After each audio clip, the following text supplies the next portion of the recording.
విద్యతోనే పేదరిక నిర్మూలన సాధ్యమన్నారు Jagtial MLA Sanjay Kumar.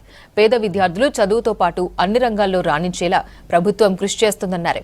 జగిత్యాలలోని residential boys స్కూల్లో ఆకస్మిక తనిఖీ చేశారు ఎమ్మెల్యే. విద్యార్థులతో కలిసి భోజనం చేశారు. విద్యా బోధన వసతులపై ఆరా తీశారు.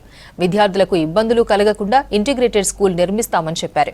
స్కూల్లో మైనారిటీ విద్యార్థుల అడ్మిషన్లు తక్కువగా ఉన్నాయని, దళితుల కన్నా మైనారిటీలు పేదరికంలో ఉన్నారని నివేదికలు చెప్తున్నాయన్నారు.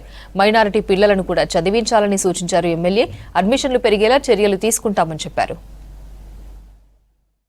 చాలా క్రమశిక్షణతోటి డిసిప్లిన్ తోటి పిల్లలందరూ కూడా సెల్ఫ్ సర్వీస్ చేసుకుని వచ్చి టేబుల్ మీద కూర్చొని భోజనం చేయడం, ఆ టేబుల్స్ కావచ్చు పరిసర ప్రాంతాలు కూడా చాలా శుభ్రంగా ఉండడం సంతోషం అనిపించింది. మైనారిటీ గురుకులాలు అనేటివి గతంలో లేకుండే తెలంగాణ రాష్ట్రం ఏర్పడిన తర్వాత అప్పటి ప్రభుత్వం ఏర్పాటు చేయడం జరిగింది. అప్పుడు ఎలా ఉన్నాయో అంతకంటే మంచిగా నడపాలనే కృతనిశ్చయంతో గౌరవ ముఖ్యమంత్రి రేవంత్ రెడ్డి గారు ఇటు అమ్మాయిలైతే కాస్మెటిక్ ఛార్జెస్ కావచ్చు, పిల్లలకు డైట్ ఛార్జెస్ 40% ఇంక్రీజ్ చేయడం జరిగింది. జగిత్యాల పట్టణంలో ఈ స్కూల్లో 195 మంది విద్యార్థులు ఉంటే ఈరోజు హాజరు 175 మంది ఉన్నారు. ఆల్మోస్ట్ 85% హాజరున్నారు.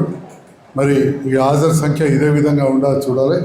ముస్లింలలో విద్య చాలా తక్కువ ఉన్నది, దళితుల కంటే కూడా పేదరికంలో ఉన్నారని చెప్పి చాలా రిపోర్ట్స్ ఉన్నాయి.